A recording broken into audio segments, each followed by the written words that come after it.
Top church leaders in Jerusalem headed into Gaza Friday in a rare solidarity visit to the territory one day after an Israeli shell slammed into its only Catholic church, killing 3 people. The Latin Patriarch of Jerusalem, Pier Battista Pizzaballa, and Greek Orthodox Patriarch Theophilos III prayed together at the Orthodox Church of St. Porphyrius and later paid a visit to the wounded at the Al-Ahli Hospital in Gaza City. The patriarchs also visited the Holy Family Catholic Church, which was struck in the attack. Very soon to be to establish the peace in Gaza Strip, because we need that. The people they need. The people, they don't want to immigrate. The people, they want to stay in Gaza because it is their home here. It's their place, their land. The delegation was also planning on sending hundreds of tons of food aid, medical supplies and equipment to families inside Gaza, the Patriarchate said, adding they also had ensured evacuation of individuals injured in the attack to hospitals outside Gaza. This is the land of Palestine.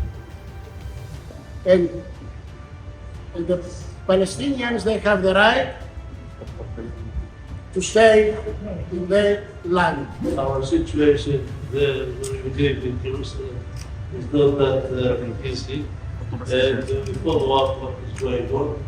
But we are thankful and grateful, like I say, first and foremost, to our priests for serving here.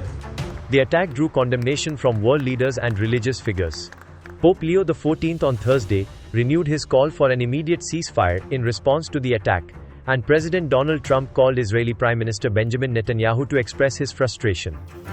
Israel on Thursday expressed regret over what it described as an accident and said it was investigating.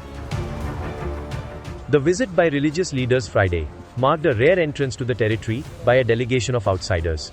With the exception of a trickle of aid workers and a small number of Palestinians needing medical care outside the territory, very few have been able to enter or exit Gaza since the start of Israel's latest offensive in May. At the time of the strike, the church compound was sheltering both Christians and Muslims, including a number of children with disabilities, according to Fadel Naim, acting director of Al-Ahli Hospital, which received the casualties. The Catholic charity Caritas Jerusalem said, the parish's 60-year-old janitor and an 84-year-old woman receiving psychosocial support inside a Caritas tent in the church compound were killed in the attack. Parish priest Gabriel Romanelli was lightly wounded. Netanyahu released a statement, saying Israel deeply regrets that a stray ammunition hit Gaza's Holy Family Church. The Israeli military said an initial assessment indicated that fragments from a shell fired during operational activity in the area hit the church mistakenly. It said it was still investigating. Israel has repeatedly struck schools, shelters, hospitals and other civilian buildings, accusing Hamas militants of sheltering inside and blaming them for civilian deaths. Palestinians say nowhere has felt safe since Israel launched its offensive in response to Hamas' October 7, 2023 attack. Hamas-led militants killed some 1,200 people, mostly civilians, in the October 7 attack and abducted 251 people, most of whom have since been released in ceasefire agreements or other deals. 50 hostages are still being held, fewer than half of them believed to be alive.